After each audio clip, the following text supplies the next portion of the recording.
Welcome to the OverAnalyzers. I'm Dan. He's Mike. Cheers. Cheers.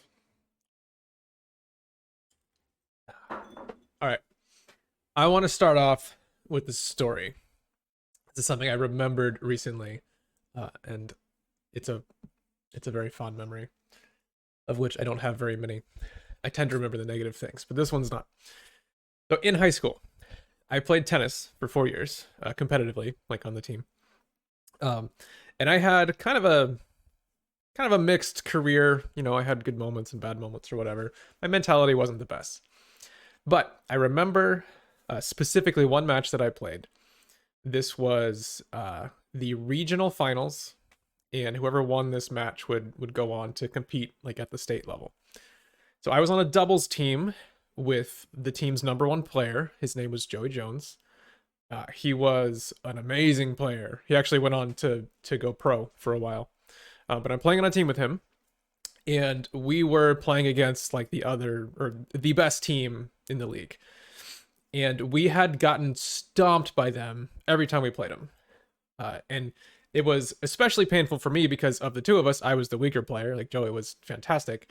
And when you're the weaker player, not only do you have to bear the burden of just not being as good, but also the opponents, target you as much as possible. If they have the choice, the ball's coming to you and it's up to you to, try to handle it correctly or whatever. So it was rough. Like I was not enjoying the experience very much. And so we're starting this match off and we're down like 0-3, and it just feels exactly like every other time we had played these people, which is just that we got crushed. And I'm feeling terrible as usual. It just felt like crap. And I finished a serve, missed a point or something, and Joey walks up to me and he says, "Hey, I want to win, and I hope we do, but there's a pretty good chance that this will be the last time that we ever play tennis together. So let's just play. Let's just make it a good match. Forget about whatever. If this is it, then this is it. Let's just do it." And we didn't win that match. That was in fact the last tennis match that we ever played together. But I played the best tennis that I have ever played in my entire life by far during that match. We took it to 3 sets. We lost in the third set, but I think 6-4. It was super close, and it felt like that scene in The Matrix, where all the bullets slow down and Neo just kind of steps out of time and gains this awareness of and perfect control. Like that is how it felt. Because of Joey telling me that, something about that thought of, oh, this is it. Like let's just play. That clicked with me, and it put me into, I'm going to call it God mode. The best I have ever played in my life. And I remember after finishing a point, like I'm serving against, one of the best players in the league, and I like aced him a couple times in a row. And I'm walking back by the fence, and I hear just some stranger say, "Holy shit, this guy's good," talking about me, like as the weaker player of the two of us. So what we want to talk about tonight is that, for one, this idea that you can get into God mode and play or perform extremely well. But we also want to talk about the other side of that, which is like when you play horribly and you can't do anything.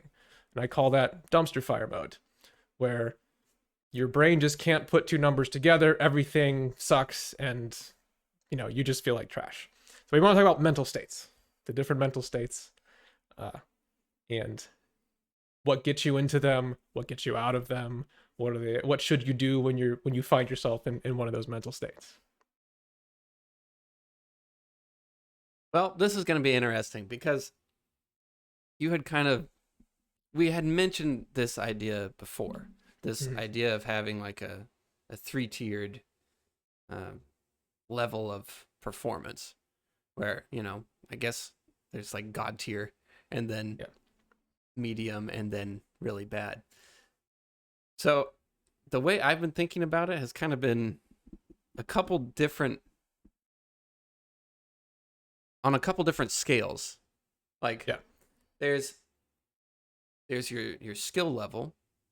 So like how you played in that game. That's very much your skill level, but there's also, I don't know, if you zoomed out, like say right now, if you came back to tennis, like you would be entering into tennis at a very low level. Yeah. Because you have not played in forever. So you would be back down to like what'd you call it, dumpster fire mode? Yeah. Okay, so you would be in dumpster mode going into it. And then you could probably eventually build back up to where you sort of were where you were then at the top of your game. So that's more of like a scaled back way of looking at it. Like your overall skill just in general, yeah. Right. But then I was also thinking about more like that, where you have a specific game where you might have gone out on the court playing your worst or really badly, but then there was a phase that you finally got to that was the best you've ever played. So this thing kind of scales, this idea of having these three, or two main ones, but sort of a three-tiered system that scales to almost any size. It could kind of scale over your whole life too, but it goes even into like tiny little tasks that you do. So I thought about it kind of in a couple different ways, but yeah, to me, we've talked about the window before, right? And this is maybe another way of saying that. You know, you have your skill level at whatever it is you're talking about. In my case, tennis, and there's the app at that skill level. You know, unless if I had gone and trained for 2 more years and just gotten better, then this would have been different. But at my skill level at that point, I had some range of, the worst I could play, the dumpster mode, and then the best I could play, God mode, and then that range in between. But there is some window that is centered around your current skill level, where you have your peaks, you have your lowest points, and if you were to improve your skill overall, then that window presumably should move up. right. And I think it's another interesting thing of thinking of it that way is that I remember even in tennis, there were other players that I thought weren't that great. Like you would watch them and you think, they're not that fast. They don't hit that hard, but they're consistent. And they're always consistent. They're consistently consistent to where, I could beat them if I'm playing really well, at the peak of the window, but I would lose to them if I'm not playing well. And they seem to always just hit that same note. So in a sense, they had a tighter window. They never had a high peak or a low low. They had their skill level and they tended to stay pretty centered around that skill level, which is also an interesting thought. So what do you think the benefit of knowing this is? Like, right. How does this apply to you now? Well, okay. Have you heard of the Yerkes Dodson principle? Nope. This isn't a book I read recently. It could have been Ultra Learning, but I can't remember. But it was an interesting concept, so it went into my SRS. It's one of those things that's actually just common sense, but some scientists tortured some rats and wrote a paper, and so they get to name it after themselves. Basically, your performance, how well you do at something, depends on your arousal level.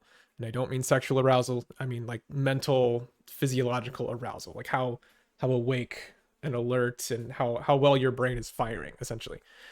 So if you woke up in the morning and you feel groggy and slow and you haven't had your coffee yet and you jumped on a tennis court and started playing, you would suck. Like you're not awake. Your mind's not really on yet. So your performance would be poor. If you start to wake up more and get more mentally aroused, like you have some coffee, you start to warm up a little bit, you wake up more, then you start to perform better. And if you experience some kind of pressure, like maybe you're walking onto a court to play an important match, then that can actually improve your performance too. That little bit of like more excitement can get you to where you're playing even better. But at some point it starts to fall off to where you start adding more pressure or more arousal and you perform worse. So if you've had 5 cups of coffee, or you're playing a match where you are uncontrollably nervous and you're almost in a panic, then your performance starts to become really poor. So there's this idea that your arousal level has some optimal point where you're the right amount of awake, the right amount of focus, the right amount of excited and all of that stuff, but not too much. There's some perfect groove for that to where you will perform your best. So there's a lot of interesting aspects to this idea that you can be in different states. But one of the simplest to think about is that obviously you want to be in God mode if you can, right? That's when you're performing extremely well. You want to avoid being in dumpster mode if you can. So anything you can do to increase the odds of getting into God mode is a good thing. So that's at least worth thinking about. And with this tennis match, I started out in dumpster mode, or maybe not even that bad. Maybe it was just kind of middle of the spectrum mode where I'm just not playing that great. But because of something that was said to me, and that was it. It was almost like a sports movie where the coach tells them, "Oh, there's not really angels out here. It's been you all along," or whatever. Something was said to me that shifted my mentality and got me into God mode and led to me playing the best tennis match of my life. And that was just an accident. I didn't start out that game thinking, oh man, I'm in dumpster mode. I got to figure out how to get my brain into God mode. It was just something that happened, and I just happened to play really well then, because of a circumstance. So that's at least a good question. Can you control the mental states that you're in, or at least influence it to some degree? Well, I try to pay attention to how my brain works throughout the day. Mm-hmm. And I've probably mentioned this before, but I used to work out in the morning. And then after work, when I came home, I tried to do all the things that I want to do. Like I want to learn all of this stuff. So I try to do that at the end of the day, but it never worked. I mean, I did this for years, and I would try to do all of this really hard stuff at the end of the day when I'm completely exhausted, and it would not work. So I flipped them to where I do all of the hard problem solving, learning new stuff at the beginning of the day, which to me is my brain's God mode, I guess, is in the morning. For a couple hours, I'm able to take on a lot more difficult problem solving things and tackle them in the morning. And so, and then in the middle of the day is sort of like my second tier, where I shift into sort of like a manual labor type of deal, where I'm not having to make huge decisions or big design decisions or big problem solving issues. I'm just sort of just manual labor for the main part of the day. And then at the end of the day, I'm even more like exhausted and tired. So I just kind of shift into like glide mode, where I'm just sort of, I'll read a book or I'll just kind of relax. And curating the things that I do to how my brain actually works during the day has helped me a whole lot.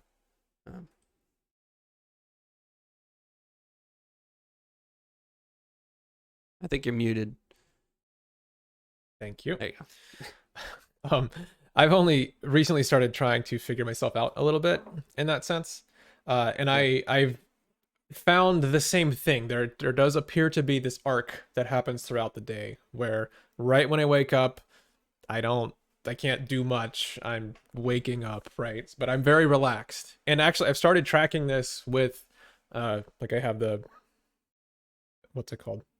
A watch? Garmin. Yeah, I have a watch that does that.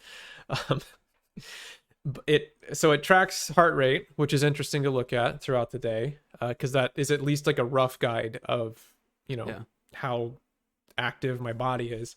But it also tracks heart rate variability, which I haven't done a ton of research into just yet, but it's interesting to look at because there are metrics that try to track your heart rate variability, and it's sort of a rough measure of how stressed you are or how tired. I think in the Garmin app they call it like body battery and stuff like that, like how charged up are you or how depleted are you. And it seems to correspond pretty well. Apparently, your heart rate is not a perfectly even beat like a metronome. It has variability to it. So it'll beat a little faster, a little slower, just beat to beat. And that's pretty normal. And if I shouldn't be saying this because I can't remember exactly how it works, but basically, if it's too varied, like more so than normal, then either your sympathetic nervous system or your parasympathetic nervous system is like too active. You're kind of the fight or flight type of mentality where you're almost a little bit panicked. And then if it's so if there's too much variation, it's that. And then if it's too even, like there isn't any variation at all, it can mean that like you aren't recovering from stress properly. And I can't remember if I have that backwards or not. Like it might be flipped, but there's some indication there of what's happening physiologically based on your heart rate. Anyway, I've started looking at some of these metrics and looking at how it changes throughout the day and how it's influenced by my sleep regularity, or how well I've been eating and exercising, all that kind of stuff. And I haven't like nailed down a perfect formula, but what I have found is that it varies a lot. Or I'll have days where, based on those metrics, things look really bad, where I haven't slept well, my heart rate variability is way off, my heart rate is higher than it ought to be. And that seems to be very well reflected in me doing something. If I've started playing piano a little bit more recently, and I can notice it there, where if I'm feeling really good and like the metrics looks good, I tend to play better. Whereas if I'm not, then I just keep fumbling and making mistakes, or I can't focus and stuff like that. So it seems to correlate a lot with physical factors and measurements. And it also seems to change throughout the day, where I start out very relaxed in the morning. I get more aroused throughout the day, like the heart rate is higher and everything. And then it starts to fall off in the evening. And there's some times where I'll be too stressed, and I can feel it, and I can even see it in some of the numbers, to where I can't perform anymore. Like what I was just talking about, the Yerkes Dodson thing. Like I'm too stimulated to where I can't focus. I'm feeling jittery and overstimulated essentially. Well, I don't have a cool watch, and I don't keep track of that. But I should, because that sounds really cool. The coolest part, if you need like more of a sell, is that there's a watch face that makes it look like the Pip-Boy from Fallout. That's why I bought the watch. But it turns out to be pretty useful outside of that. I believe that's actually why you bought the watch. Yeah. But, well, I almost think like your brain has those 3 stages. I mean, it has a lot of stages, but you have God mode where everything is working really well. Forget about, or it's feeling really well. Like forget about what you're actually doing. Like your brain is working optimally. Mine's not right now, but And then you have another stage where you're just kind of like, I don't know, neutral stage, or that's like your average stage. And then your third one, which is you're pretty much useless. I mean, you could relax, read a book or whatever, but there's no way you can tackle anything major unless there's something that comes along and sort of shocks you into it. But we'll leave that out for now. But basically, your brain has these different states. Yeah. And then you hope that they line up with whatever you're doing, like with Starcraft. Like when you're in a competition or you're trying to raise your MMR, when you're trying to hit Grandmaster, like you want your brain to be in that God mode. You want, and the game itself is calling for that. Like you need that. And if you're in the other 2 modes, then you're not going to make it. Right. Chances are you just won't get it. So yeah, I try to pay attention to that now. Right. Like you can't be in God mode all the time, obviously. Even just thinking on that principle of, your amount of stimulation, there is some sweet spot where you're performing your best. Too much, you start performing poorly. Not enough, you're also performing poorly. But you obviously can't sustain that, right? You can't be perfectly awake and stimulated from the moment you wake up to the moment you go to bed. There's some arc. There's, some fatigue you find if you're, on for too long. So if you're in a competition, you would want that to coincide with when you need to perform. And it seems like a lot of performers have rituals or ways of trying to get themselves into that optimal state. I remember reading, maybe I don't remember reading. You read something. The Art of Learning. That's good Lord. Okay. I remember reading The Art of Learning, and just for reference, I'm in dumpster mode right now. The protagonist of the book, Jason Waitskin, he had a ritual, or developed a ritual, that he would use before he did like Tai Chi or a Tai Chi competition. There's some method of getting into the optimal mental state for that competition and then coming out of it and everything. There's clearly a major need for that if you're trying to perform at your best at certain times, is being able to control it and get yourself into the right mindset. So you called them God mode and dumpster mode, but I was thinking that it might be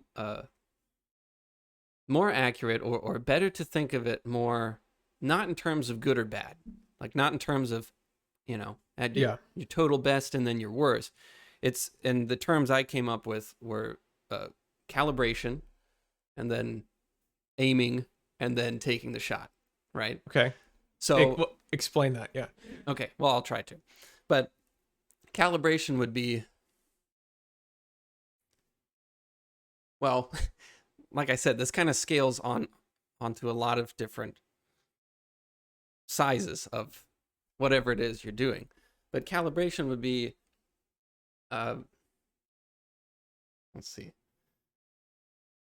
For me, with oil painting, it would be figuring out what I want to do, how to do it, why I'm doing it, like all of the major questions. Or actually, let's go back to music. I used to play music a lot, and the reasons I had for playing music would be sort of my calibration, like the reason why I wanted to play guitar in the first place, or the reason why I got into music in the first place. That is me calibrating sort of what I want to do. And then taking aim, which sounds kind of corny, but taking aim is doing the drills and learning the scales and learning songs and studying things and researching. And then taking the shot would be like, writing the song or actually performing or doing the thing. Yeah. And you don't always want to be in any one of those stages. You want to move through all three of them. If you get stuck in calibration stage where all you do is think about what you want or how to do it, and you never actually move to the next two stages, then you're just kind of stuck. And if you're stuck in the second one where all you do is drills and exercises and study, and all you do is aim, but you never take the shot. Oh, it sounds so corny, but then you don't get anything done. But if all you do is write music and perform constantly and never go back to those original two stages, then you kind of run dry and you have nothing else flowing in. Okay, so it sounds like you're kind of talking about like planning and then practice and drilling and that sort of thing, and then performance, right? Where you're trying to execute on the thing.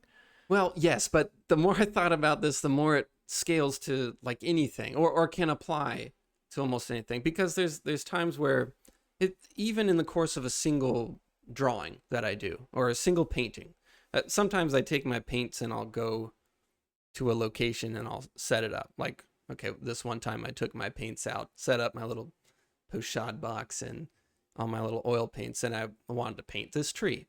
It was a cool tree.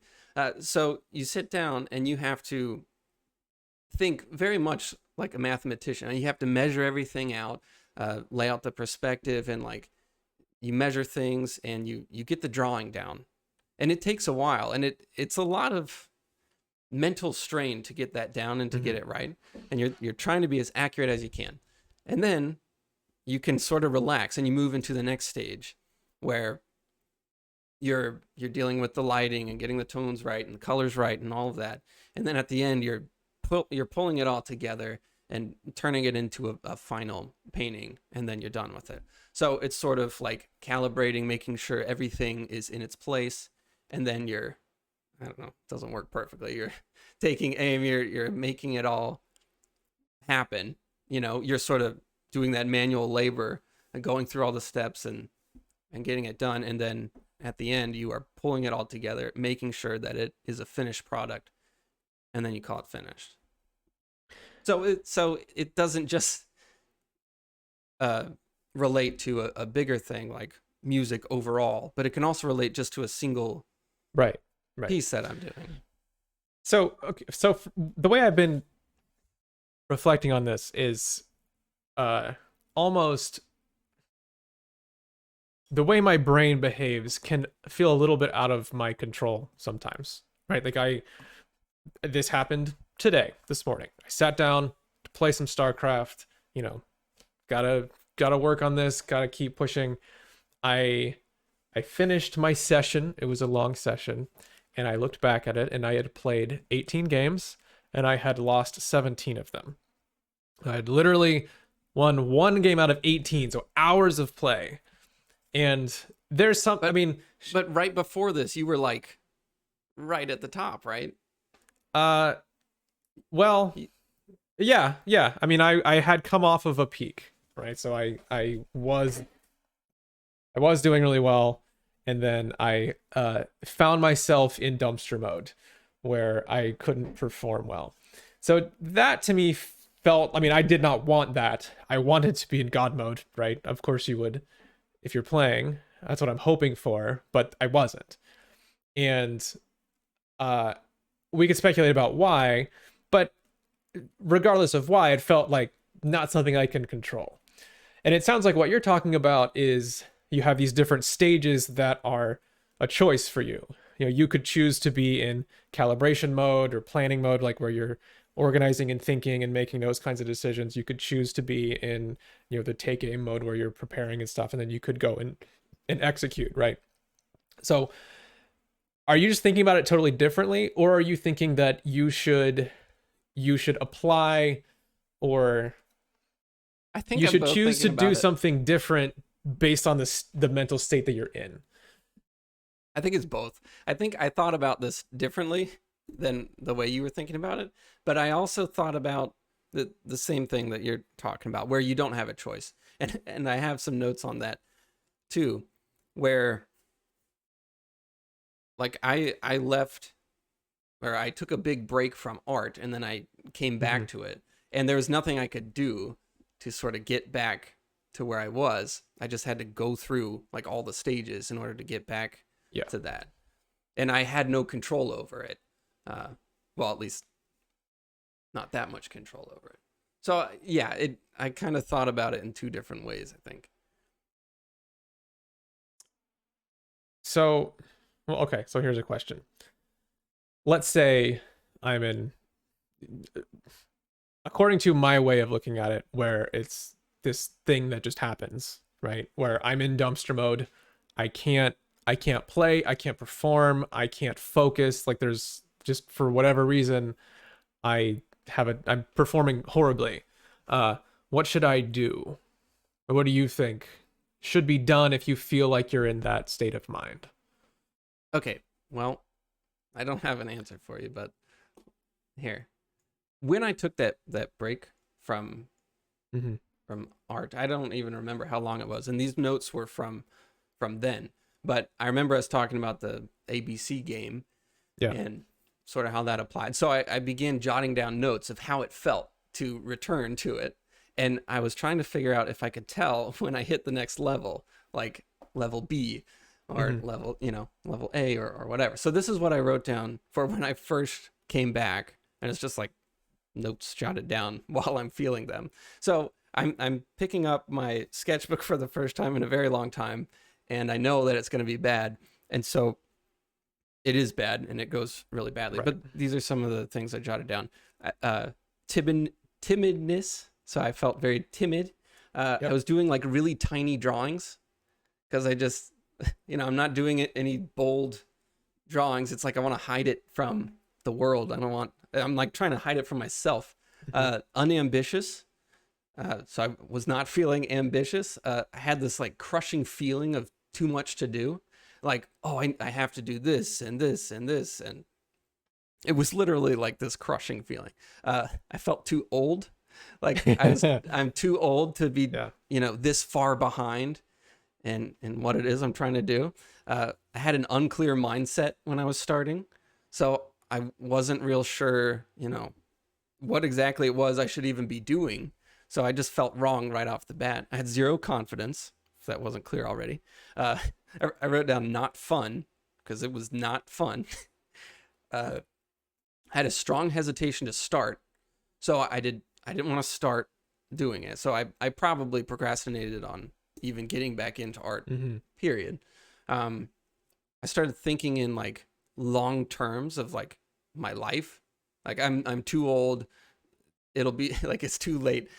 I'll never be good enough. All the pathetic cliche things. I actually felt physically weak. Like I was so frustrated and like, I don't know. I can't even explain it, but there's like this physically weak feeling that I felt. And then I wrote down like nervous system related. Like, is this related to, physical things that are going on? And I think they are. And then I wrote down, it takes a big push to get started, which it definitely did.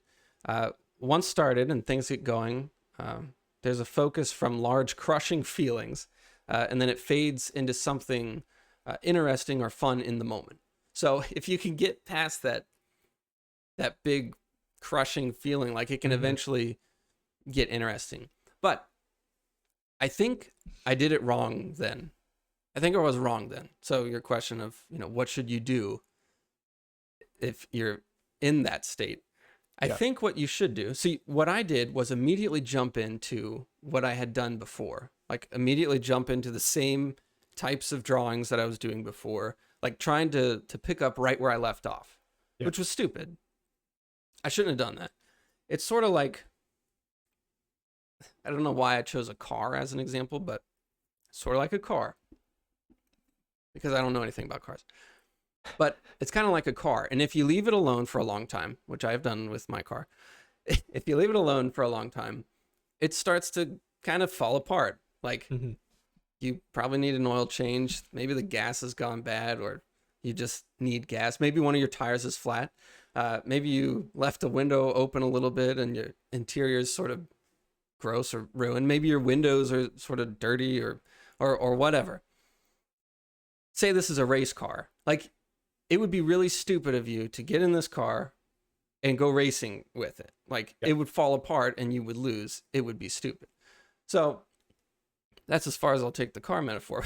But I think what you should do is try to find the most fun thing you possibly can with that thing. So with art, I should not have started doing the same drawings I was doing before. I should have just started getting excited about it again. I should have picked up an art book and tried to remember the reasons why I got into art in the first place. Or with music, if I got back into music now, I don't want to pick up right where I left off with all the same exercises and scales and songs that I was learning, because, well, for one, I can't do them. And the reasoning for why I was doing that in the first place is long gone. Like, well, for me, it's been like 10 years since I really pursued music. So the reasoning for me doing those things is I don't even remember them. So my first step should just be to go get excited again and to revisit the reason why I was doing that stuff in the first place. And it might take some recalibrating to figure out where you're at. So for you, like if you haven't played Starcraft in a while, or even if it's been like a week, or you're losing 17 out of 18 games, I don't know what the answer is for you, but I think you need to have some fun with it. Figure out a way to enjoy it and do what your friend did, Joey Jones or whatever his name was, did to you during that game. Like he told you it doesn't matter. Maybe you need to remember that you're just playing a game, that you're having fun, and this is fun, and you do actually really enjoy it. And maybe maybe the things holding you back are actually like mental blocks where you're getting more and more stressed about it. Yeah. And you need to sort of get rid of them and remember the initial thing. Because if you're returning to something, you need to be treated for that. Like, you need to treat. It should be fun. It should make you want to come back. And people know this when they work out. Like, they know. It is very clear with physical activity. They know if they haven't run in a long time and they're going to go back to run, they cannot run at the same level they were running at before. Or if they were lifting weights, there is no possible way they can lift the same amount. And that's a reason why a lot of people don't get back into it for a long time. It's because they don't want to shatter that initial identity of them being so good. Because it's like, in order to enter back into the game, you have to shatter your old good identity and take up this lower new one. So if you're going back into something, I think what you should do is find a way to enjoy it and find like a new take on it. I don't know. Does that make any actual sense, or is that just like too inspirational? Well, it was inspirational, so that's good. It still made sense. Here, okay, I have a couple thoughts. First, when you're reading your list of things that you've noticed about when you're in C game dumpster mode, that I did the same thing. I made a list, tried to observe what happens, and I won't bring it up because it'll break the screen recording thing. It. Well, I'll tell it to you. Okay. I literally can't bring it up because it will ruin the podcast recording. It's almost exactly the same, so it's almost not worth going through, because so those things are the number one thing I had was hesitation, which sounds like exactly what you said with doing things small and not committing, or like hesitation is the number one signal that I'm in dumpster mode. Losing focus is something I've noticed a lot, where if I'm playing really well, if I'm in God mode, I'm hyper focused, and it's people call it like flow state or whatever, but I am able to keep my mind on the thing that I'm doing perfectly. Whereas if I'm in dumpster mode, I can't do that. My mind keeps wandering or losing focus, or I keep losing that track of what I'm doing. Right. There's lots of stuff. It matches up almost exactly with what you're seeing. So I think you're exactly right in the sense that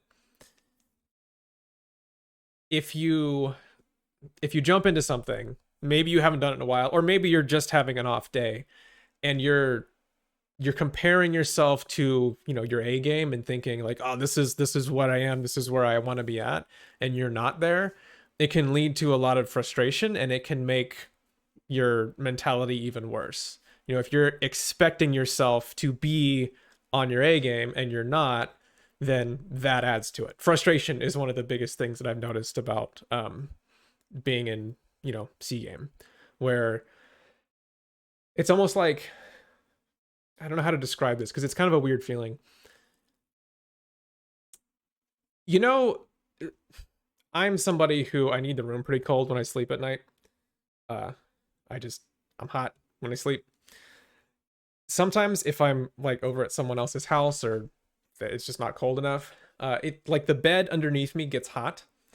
And so I'll like slide over to a colder spot, and I'll rotate the pillow to a colder spot, and I'll just keep like trying to find colder spots on the bed. But sometimes it's so bad that the entire bed and all the sides of all the pillows are just hot now. Like there's no cold side of the pillow anymore. It's just soaked in heat. And then I'm just miserable, and I'm just laying in bed thinking, I hate this, I can't sleep. And it's just like the heat has soaked through the entire bed, and I'm just sitting in it, feeling miserable. That's what I can get to sometimes in dumpster mode, where it's like the frustration, like I'll get frustrated, but I keep going, and the frustration starts to build to a point where it's like it becomes the new normal, where it has just soaked through everything, and I'm just permanently frustrated.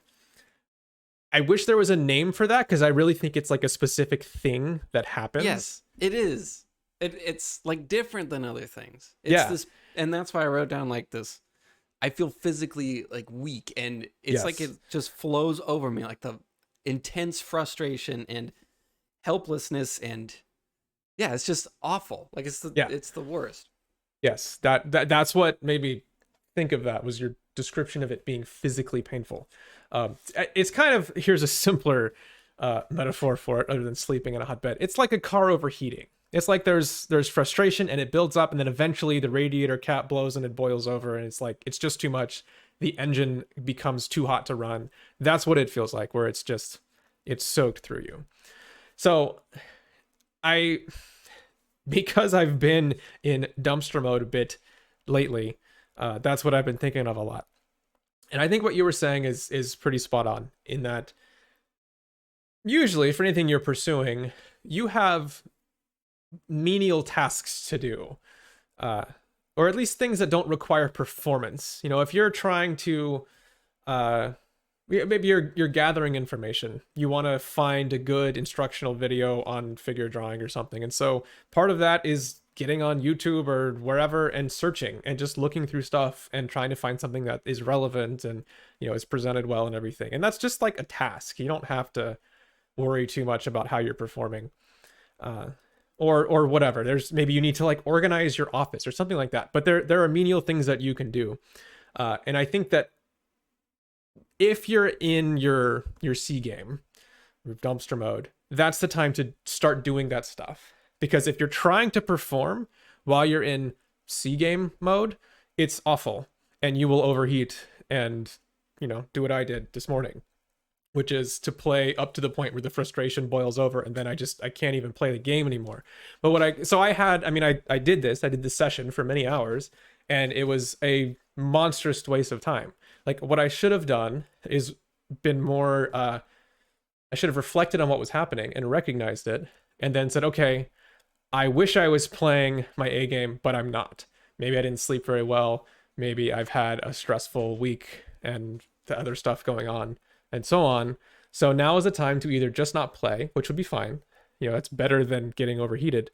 Or it's time to do some of the menial things. You know, I have a list of things that unresolved questions that I need to go find, or things that I need to learn more about, or it's time to do some, review of professional games, stuff like that. But I think that would be recognizing the mental state that I was in, and then doing things that are appropriate for that mental state, I think would have been the right call there.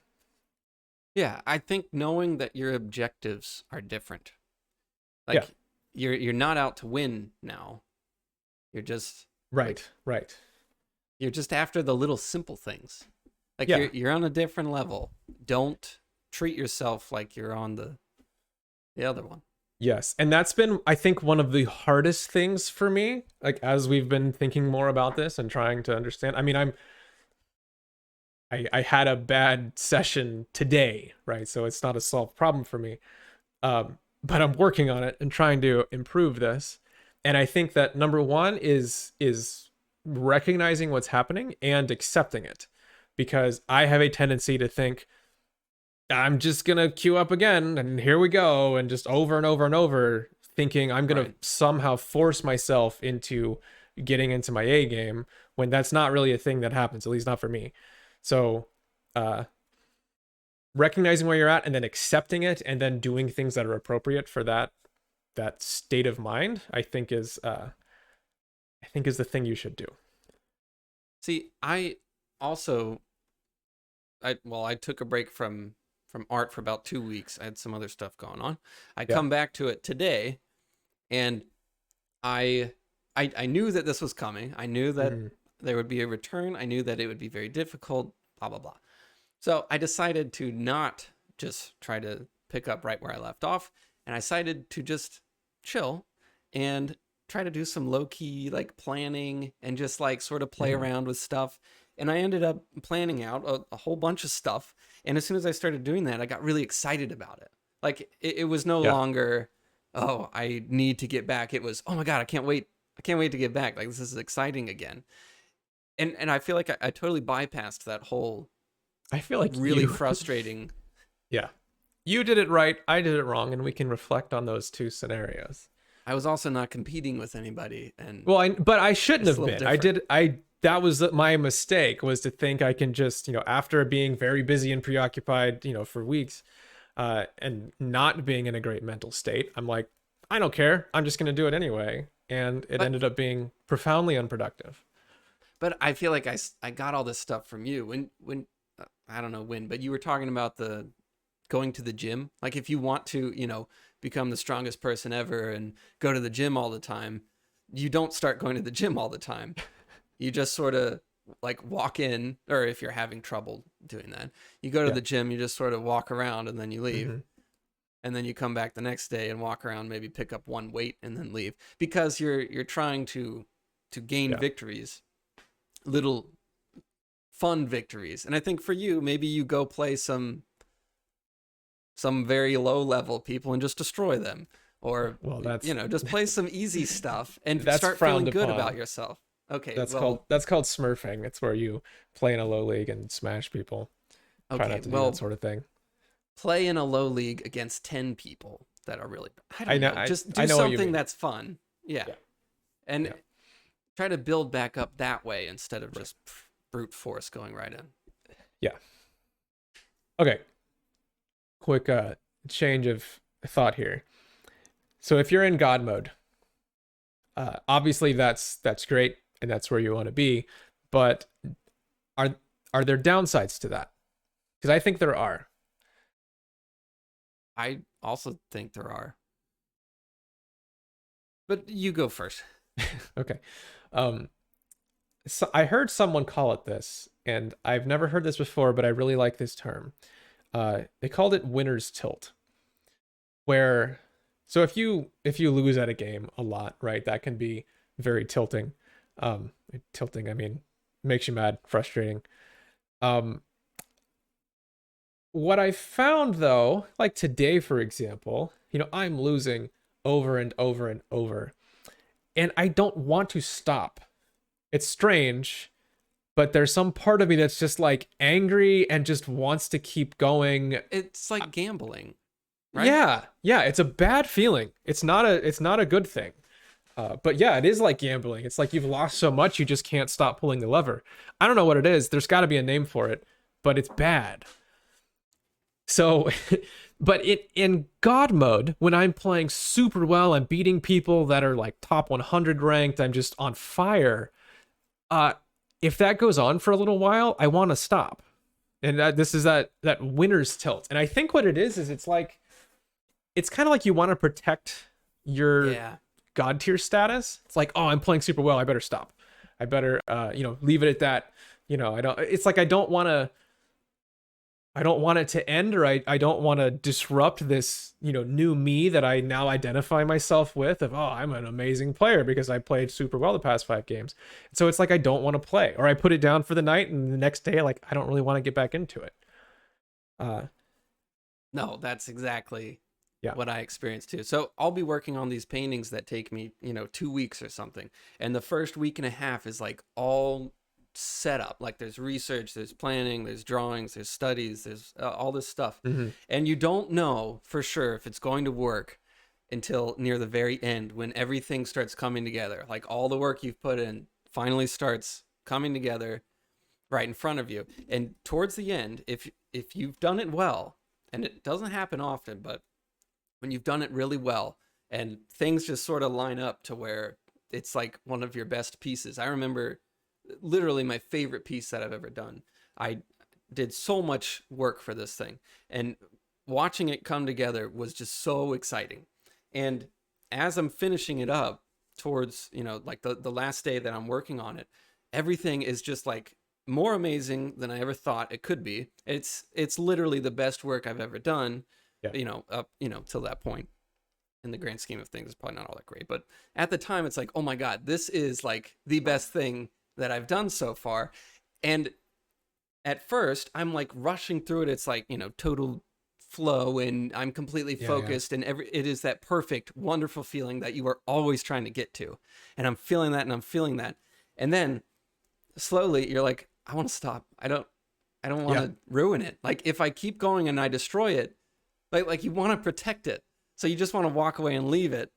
but you're not finished, and you have to finish it. But you start to feel very unsettled and like afraid that you're gonna screw this up, that it's not real, like you're gonna ruin it, or your winning streak will be over if you pull it again, or you know, you really want to walk away.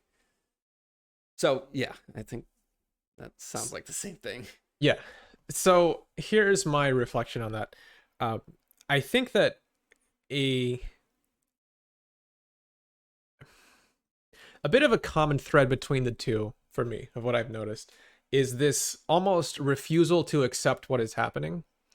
Where if I'm in dumpster mode, it's like I don't want to admit it, or even if I do, it's like I don't want to stop. I don't want to, take a step back, maybe take a break, try to relax, or go do those things that I can do when I'm in dumpster mode, where, I can do some research, I can do some analysis, I can stop performing poorly like I am and go do that stuff.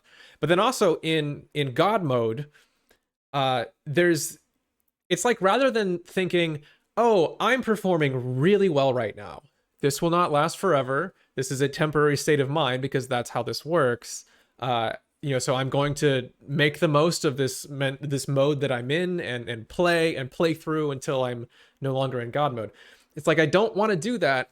What I'd rather do is just identify myself as, oh, I'm an amazing player now. Like, I'm the type of person that can beat, this former pro player that I just queued up against. Like, that's me now. I'm amazing. Right. And I don't want to let go of that. And it's not exactly a conscious thought process, but it is what is happening behind the scenes, I think, in my head. Rather than thinking, yeah, it's really cool that I beat Vibe, this pro player, but I'm probably not going to beat him consistently. He's far better than I am. I'm playing super well right now, and I'm just going to accept that. And like, once I'm going to play through this mental state that I'm in. So that's my reflection on that, is understanding and accepting that those mental states are temporary. They have that your approach should be different to them, and that you shouldn't cling to them in that way. Agreed. So you asked, is there anything bad with it? And I guess that could lead to bad things if you're clinging to it. But I was also thinking, like, getting into that state, and now I think we're talking about, this exact feeling where everything is going really perfectly and really well. And I guess you're sort of in that flow state or whatever. Mm-hmm. That comes about when, like, everything levels out. Like, the things that were really challenging before are now at a level of comfort for you that you're able to handle them. And you're only dealing in things that you're able to handle. And you've sort of taken control of everything. I mean, that's the point that we're all always trying to get to. Like, that's the goal. But if you only ever stay in that area, then you are not technically challenging yourself that much, and you're not bringing in new information. You're not learning a whole lot of new stuff. You are executing what you've learned, which is a vital, important phase of everything. But that's it. It's like you're taking the shot, but you can't just take a bunch of shots. Like, eventually you got to get ready for the next one. And I've kind of seen this, I don't know if this is exactly the same thing, but I've seen a lot of people, when they'll improve super quickly at whatever they're doing. For me, I watch artists, they improve really quickly on their own. And then as soon as they get into the professional field, they keep cranking out art, but it's all at the exact same level, indefinitely, like for the rest of their lives. It's all the same because they're staying in that state of execution, but they're never going back to the less flashy phases of learning new information and practicing it and feeling uncomfortable. No, I know exactly what you mean.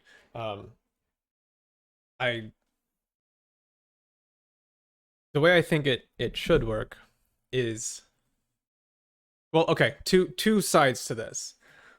One, like with the tennis example that I started with, that game that I played there, I think that was the best I could play at that skill level.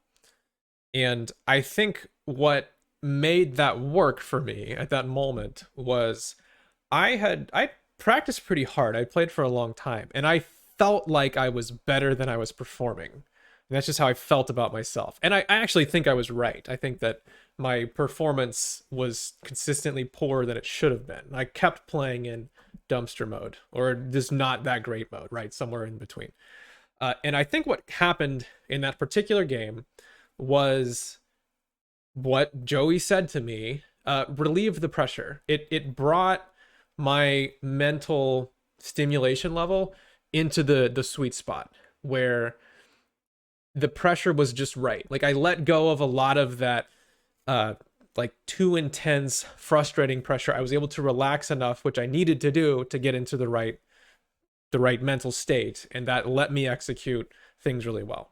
So that I think is the Yerkes Dodson thing, where there is some ideal state of mental stimulation, and you want to be there. You want to be excited and awake and alert and focused, but not too much, because then the performance falls off.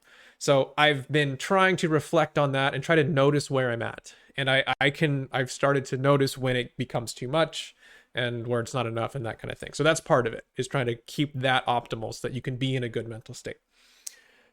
The other is that I think no matter what, that A game, that God mode, it is temporary. It does not, you can't operate at the very peak of your skill window all the time.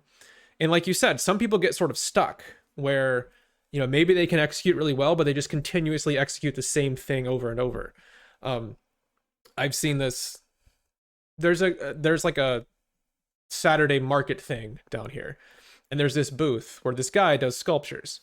And when Sam and I first moved to Portland, I remember walking down there and seeing this guy's sculptures, and they're really cool. Like he has this, he does these like planet things where it's like epoxy mixed with sand, and they look really cool. And so you walk by the booth, and there's usually a crowd of people around, or at least a few people like looking at him and checking him out because it's awesome. Like, oh man, this guy like really found something that works. It's like, it's eye catching.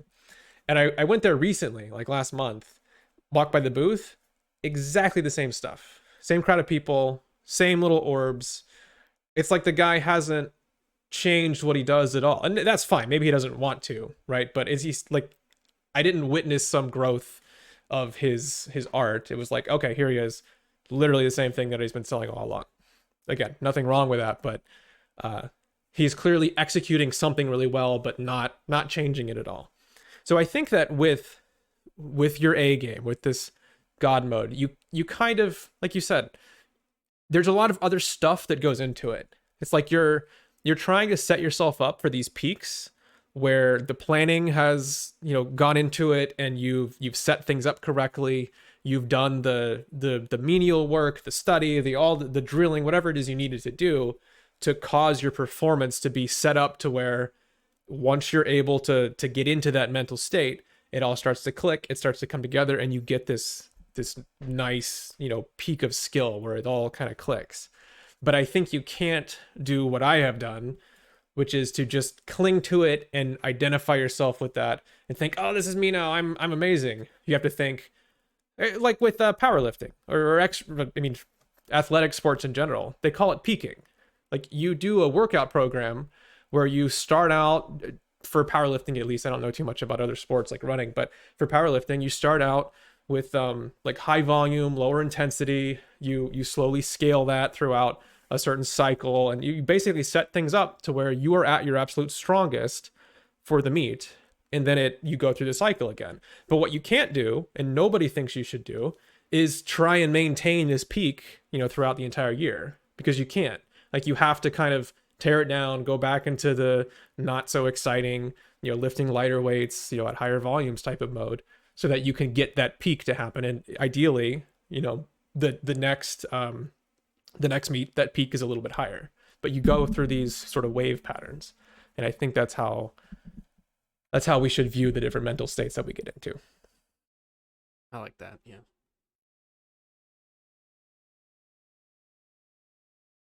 Anything else to add?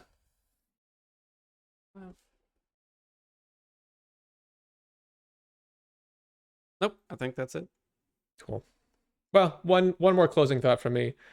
Just from my own observation, I think that we haven't really talked much about physical health and diet and sleep and that kind of stuff, but I do think that plays a pretty key role. And I've just noticed that where if I'm not exercising consistently and my sleep schedule isn't good, I'm unlikely to get into God mode at any point. You know, I just can't focus well enough that things don't go together. So I do think there are some physical components to that that have to be worked on. Cool. Yeah. All right. Thanks everybody for listening. We love to hear your emails, your YouTube comments. You can email us at the OverAnalyzers podcast at gmail.com. We also love hearing from you guys in Discord. We should be back next week with something else. We'll see you then.